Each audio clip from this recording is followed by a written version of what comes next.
Assalamualaikum warahmatullahi wabarakatuh.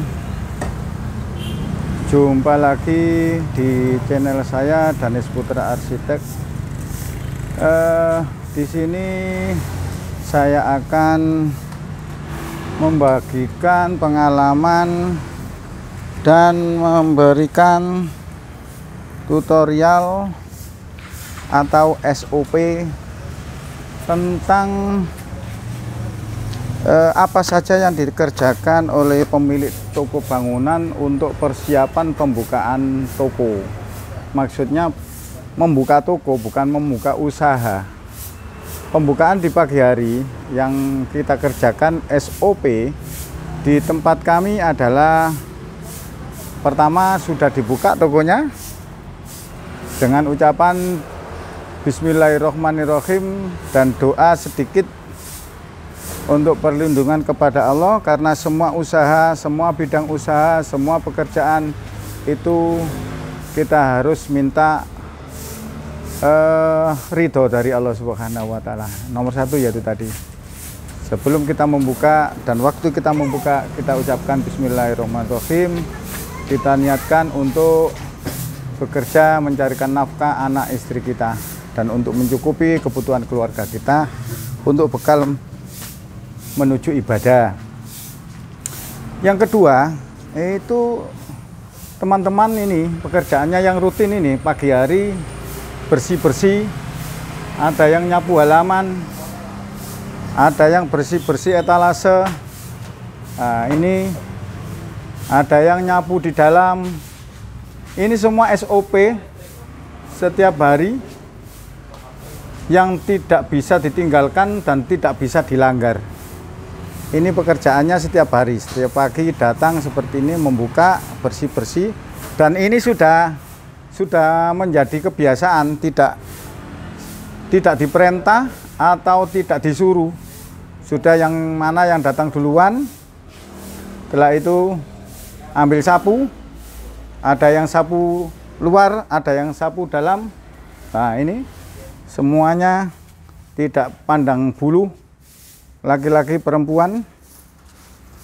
Nah, setelah itu ini ganti pekerjaan yang punya toko. Yang punya toko itu ngeceki barang-barang apa saja yang perlu ditambah, barang-barang apa saja yang perlu di stoknya habis nanti ditambah atau dicukupi. Kita ngelihat mulai kabel dulu. Ini kabel semuanya ada tempatnya, semuanya ada tempatnya. Ya, ini yang perlu diganti atau perlu ditambah adalah kabel Etherna 3 kali 1,5. Ini habis, ini memang stoknya habis, makanya nanti harus, kalau barangnya datang harus ditambah. Ini semua kabel-kabel saya tata seperti ini, saudara-saudara. Untuk apa saya bilang? Untuk menjaga stok. Terus ini ada lagi. Nah, ini kabel-kabel NYA.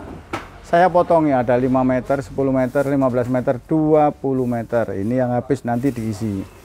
Habis tahu karena apa? Karena ada labelnya. Kalau nggak ada labelnya cukup itu nggak tahu. Mana yang habis nggak tahu.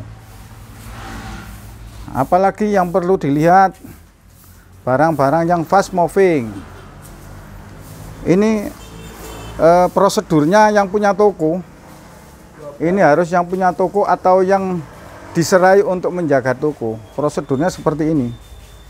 Barang-barang fast moving. Contohnya kuas Etherna. Nah, ini kuas Etherna. Ini yang perlu ditambah mana? Ini pasti di stoknya masih ada. 5 in, 4 in masih cukup, 3 in masih cukup, 2,5 masih cukup, 2 in perlu ditambah. Jangan sampai kosong. Terus apalagi ini yang fast moving, yang cepat laku. Ini ada lem Raja Wali. Nah, ini lem Raja Wali masih cukup. Setelah itu lari lagi ke tetap barang-barang yang cepat laku. Ini kono, ini lacinya keni, sok biasanya keni yang ukuran 3/4 yang cepat laku. Lah, sok 3/4 masih banyak, cukup untuk 1 hari. Keni 3/4 masih cukup untuk 1 hari. Semuanya dilihati satu persatu. Ini pekerjaan pemilik toko, dilihat satu persatu, mana yang kurang dicatat, nanti diisi. Kalau stoknya habis harus kulaan, harus mendatangkan lagi. Nah, ini seperti ini semua. Nah, ini tak tunjukkan ini. Nah, ini teman-teman, ini ada yang bersih-bersih, ada yang buka gudang. Nah, seperti ini. Nah, ini kloset ini harus diisi lagi. Dijaga stoknya supaya nanti nggak sampai kehabisan dan nggak sampai berlebihan. Kalau stok itu berlebihan, nanti kita sendiri yang rugi. Karena apa? Barangnya tidak berjalan, uangnya berhenti di situ. Makanya saya tekankan, semua barang itu harus ada tempatnya. Saya menekankan seperti itu karena apa? Karena untuk pengalaman toko-toko yang medium atau yang kecil, saudara-saudara. Kalau yang besar uangnya banyak, saya nggak bahas. Yang kecil-kecil kayak toko saya ini. Jadi stok jangan sampai habis dan jangan sampai terlalu banyak. Kalau terlalu banyak, uangnya yang berhenti terlalu besar. Kayak ini lagi. Ini amplas. Amplas. Tunjukkan ini tempatnya amplas. Tempatnya amplas seperti ini. Nah, kita lihat amplas lembaran 60. Oh, masih cukup, stoknya masih cukup. Dilihat. Masih cukup. Semua dilihat, pagi hari semuanya dilihat. Amplas 80. Amplas lembaran masih cukup untuk 1 hari. Bahkan mungkin untuk 1 minggu. Semuanya masih cukup semua. Mana yang kurang, mana yang menipis itu ditambah. Dilihat stoknya di simpanan stok. Kalau masih ada, diambilkan di situ. Kalau nggak ada, dicatat. Ini benang tukang. Benang tukang pun ada barcode-nya karena memang sudah ada mesin kasirnya. Benang tukang, apalagi driwal, ini barang-barang kecil ini. Driwal kuning, oh, ini bautnya kalsi. Semuanya dilihat satu persatu. Mana yang kurang ditambah. Ini lagi karena barangnya semuanya dilaci, makanya enaknya gini. Kalau barangnya habis kelihatan. Kayak ini isolasi kertas. Isolasi kertas berarti kosong, habis. Nah, ini nanti diisi. Ini enaknya lagi dilihat pagi hari atau dilihat waktu suppliernya datang. Kalau suppliernya datang, supplier kan biasanya itu masing-masing spesifikasinya. Ada yang untuk alat listrik, ada yang untuk alat-alat keran-keran itu, ada yang untuk bahan alat-alat teknik. Jadi kalau kita punya tempatnya seperti ini tadi, seperti itu tadi untuk isolasi kayak keran-keran seperti ini. Waktu salesnya, suppliernya keran datang, kita tinggal lihat aja. Keran ini masih ada, oh ini tinggal 2. Ini masih ada, semuanya dilihat satu persatu. Karena tempatnya itu klaster-klaster, makanya enak, saudara-saudara. Ini SOP-nya setiap hari seperti ini saya setiap hari. Kalau memang di toko loh ya, kalau memang nggak di toko ya nggak apa-apa. Kan nggak setiap hari harus habis. Yang penting cukup saja, yang penting cukup. Bukan banyak. Kalau banyak nggak muter sama saja.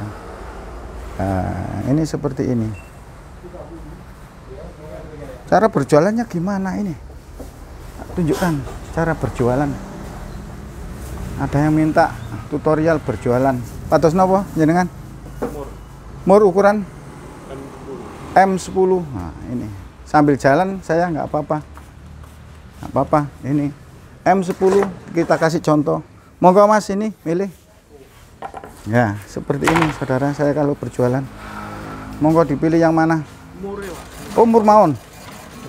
Mur mawon berapa biji? 4 biji. Mur 10 ya. Mur 10. Lacinya mur 10. Mur. Nah, ini mur 10, M10. 4 biji. Nah, begini saudara-saudara caranya saya menjual itu seperti ini. Ada yang minta tutorial cara berjualan Pak, ya saya turuti saja. Ini tempatnya baut dan mur, Orangnya minta 4 biji, boleh ngambilnya kakean. Satu ya, karena tangannya satu. Tolong ini diambilin. Satu karena tangannya sing satu pegang kamera. Mohon maaf saudara-saudara. Sak menten. Oke. Napa malih? Mur baut kecil ukuran 8 M8. Ini kunci 12. Panjangnya pinten? 820. Pinten biji? 10 biji. 20 nggih. Saya jokono M820. Bon. 820. 20 biji ana bungkusan 55 kono. Bungkusan 55. Jokono papat. Nah. Ya ini seperti ini saudara-saudara. Saya kalau berjualan baut tanpa sulit karena sudah ada katalognya masing-masing. Kalau kita tidak punya katalog, kurang panjang, kurang pendek. M820. 20 umpun. Ya jangan 20.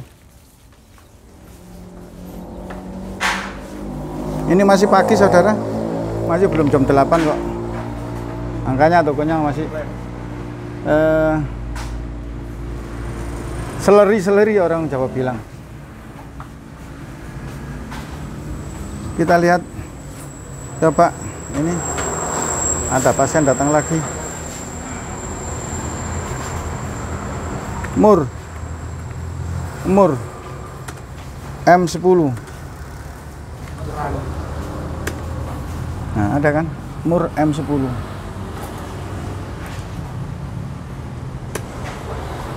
4 biji 6.000, 1 biji 1.500. Ini karena eceran makanya nggak saya bungkusi. Yang sudah paketan ada apa Bon?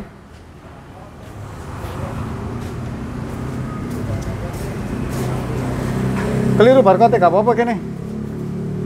Yang penting dawae padha.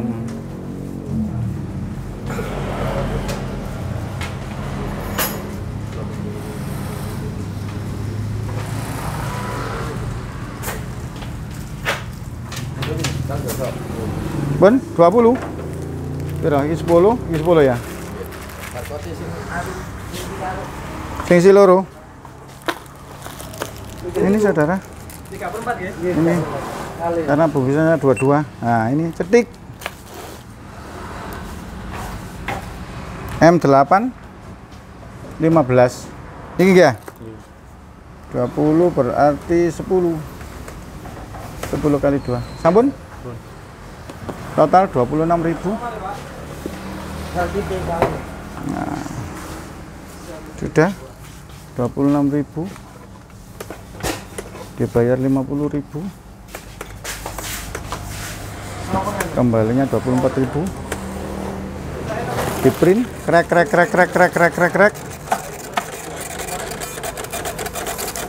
Nah, pakai nulis, notanya sudah keluar dengan sendirinya. Nah, ini tutorialnya. Sementara ini dulu karena mulai ada pengunjung. Saya akhiri, semoga kita semua simbon iki, Bon. Dalam lindungan Allah dijadikan kita semua orang yang bermanfaat, berguna bagi orang lain, mendapatkan rezeki yang barokah, rezeki yang melimpah, dan menjadikan kita semua,